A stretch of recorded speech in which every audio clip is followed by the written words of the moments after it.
Hello, everyone. Welcome. Happy Halloween. It's spooky season, so that means it's time for another ghastly tale from the haunted history of Cate's Crossing. Tonight's topic is a little unique compared to my previous lectures. For one, very few people have heard these stories. The occurrences are so rare and spread out that they almost seem unrelated. Almost. Second, usually I'm in a library reading dusty old books, hoping I stumble onto something interesting. However, this is the first time something interesting came looking for me. Tonight, we're talking about the incomplete people.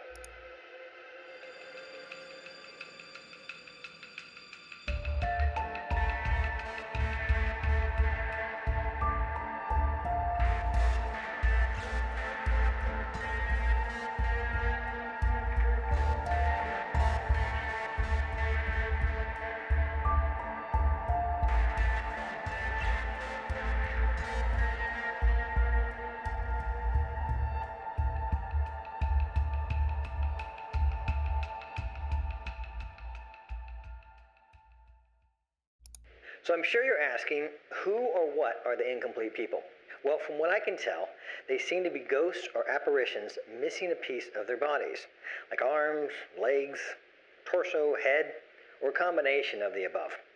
And what they seem to want is to replace those missing appendages by taking them from their victims. Scary, right? Now let me back up. To fully understand this story, I need to start at the beginning, or at least the beginning for me. 2 years ago, I received an email from someone claiming to be a former student, Michelle Astor. She claimed to be researching a relatively unknown urban legend called the Incomplete People, and wondered if I was familiar with the topic. Michelle said she first discovered the legend in an online message board dedicated to the paranormal. When I said that I was unfamiliar, she emailed me 3 stories. As you can imagine, I get a lot of emails like this. Most of the time, I kick them to a grad student to vet, or I delete them altogether. But this one felt different. And when you've been doing this as long as I have, you tend to get overly excited at the opportunity to discover something new. So, 3 stories. They came to me in no particular order, but let's start with the first one I read. The Curious Case of Jessica Bell. It was 1985, and Jessica was a freshman at this university. According to those that knew her, she was a serious student who mostly kept to herself. Jessica had a handful of close friends, no boyfriend, and her only social activity seemed to be her participation in a variety of campus clubs. Now, here's where it gets interesting. Days before her death, she started complaining about hearing another student screaming in the hallways of her dorms late at night. Over and over, she screamed, "You have my arms! You have my arms!" There are police reports to back this story up. Believe me, I've checked. Jessica made the same complaint for 3 days, but no one else ever heard what she heard. Jessica must have thought she was being pranked because she offered the police a recording, which we have.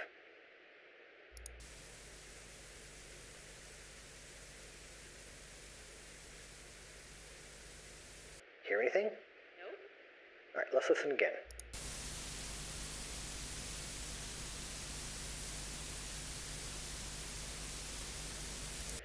Still don't hear anything. Good. Neither do I. Neither do they.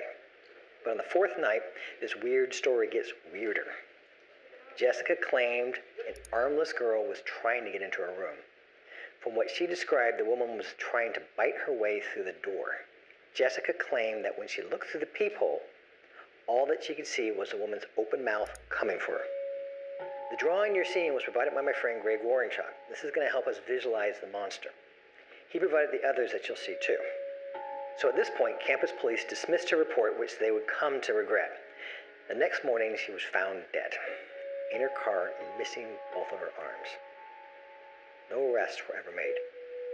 They couldn't connect the crime to anyone, nor could they find anyone fitting the description of the armless woman. The appendages were, of course, never found. The coroner report said the wounds were consistent with bite marks, human bite marks. Time passed, and many came to believe that the coroner got it wrong. It had to be an animal attack. What else would want arms, right? I'm not sorry to say that that one had me hooked. It had just the right amount of truth and weirdness to be an urban legend. Okay, story number 2. In 1989, Carl DeLont, recent college grad, had just started a job in insurance. Friends said he was a nice, outgoing guy, until, of course, he wasn't. Friends say he became obsessed with a Polaroid camera he found in his new apartment. He spent hundreds of dollars on film cartridges and took pictures of random empty spaces wherever he went. It was so bad, friends claimed he wouldn't go longer than 10 minutes without taking a picture. When asked why, he would just say he was protecting himself. Well, according to Shelley, his girlfriend, he must have found whatever he was looking for, because on a date, after snapping a photo, he became very afraid. He claimed there was a skinless man in the photo. Shelley claimed it was just another empty photo. After the incident, DeLaunt locked himself in his home and would not leave under any circumstances. This went on for several days until Shelley went to his home with the intentions of ending things. Too bad things had already ended, because what she found was truly disturbing. Carl's home was covered in Polaroid pictures. Thousands of empty photographs were just lying on the floor and taped to the wall. And near the television there was a puddle of dried blood and a single bone from an index finger, which was assumed to be Carl's. No suspects were ever arrested, and every photo was destroyed, except one. This one, conveniently enough. I'd like to bring your attention to this smudge, right here. You can see the shape of what looks like a person. See it? How about now? This leaves just one question. Is it real or just Photoshop? It looks like Photoshop. Yeah, that's Photoshop. And now for the third story Miss Astor sent me. In 1978, Vietnam veteran Daniel Smith retired from the Army and came home to take care of his family's farm. He wasn't home more than 2 weeks before claiming that there was a man cut in half living in the television.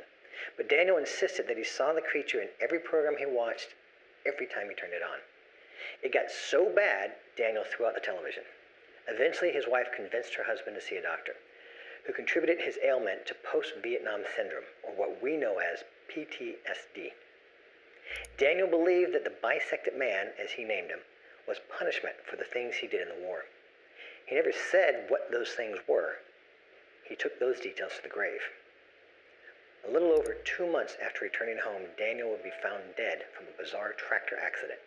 His legs were never recovered. Creepy, right? Well, it's about to get creepier. Once I was convinced there was some kernel of truth to these stories, I emailed Miss Astor and asked if she'd like to meet. She replied with a video and a question. Do you see anything? And now I ask you, do you see anything?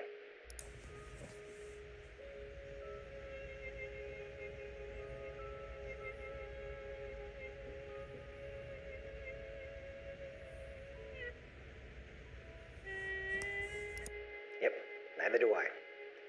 I emailed her again asking what I was supposed to be seeing. She immediately replied telling me that she found one of the incomplete people outside her home.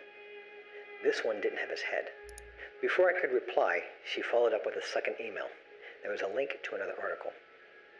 In the warning, she wrote, I think this is how they find you.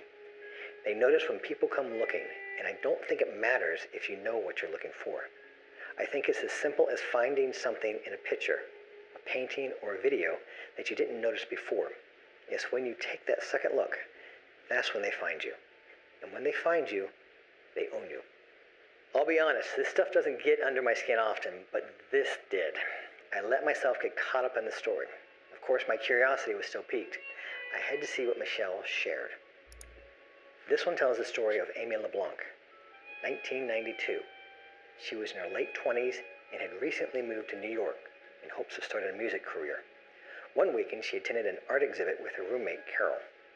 It featured photos of the city and canons of a variety of people doing whatever New Yorkers do. However, Amy noticed something that was odd about the exhibit. According to her, there was a woman missing her jaw inhabiting most of the pictures on display. And, as I'm sure you can probably guess, Carol couldn't see it. No one else saw it. She even went on to ask about it during the Q&A section. Of course, no one knew what the woman was talking about. The photographer thought it was a disrespectful prank and asked Amy to leave, which she did. According to Carol, her and Amy had a few drinks, nothing serious, but maybe that was enough to impair her friend. Amy decided to catch a cab and go home while Carol remained behind. Around midnight, Carol came home and she found Amy dead in the living room, missing her jaw. And if you don't believe this story, then by all means check out the Times, March 3rd, 1992 issue. You'll find a story featuring Amy. Now I was really creeped out. Could this be real? I emailed Michelle asking her for another meeting. She didn't reply. A few days passed, and I emailed her again. Nothing. I tried one final time. I received a mailer demon. Her email no longer existed. She was gone. I should have done this sooner, but I decided to go through my old class rosters. Apparently, I never taught anyone named Michelle Astor. Scared yet? I was for a minute. I concluded that whoever Michelle was played a trick on me. A really good one, too. It's either that or they are in fact real. The prankster went out and found these similar stories and created the backstory for me to connect the dots. Regardless, I think it's fair to give whoever they are credit for creating something new. Something only this brand new digital world could give us. It wasn't real, but maybe it is now. And, in some way, probably always will be. And that might be all that matters. Once an idea is out there, it takes a life of its own. Although it's never really here, it's never really gone either. It's forever incomplete until we come in contact with it and finish it ourselves.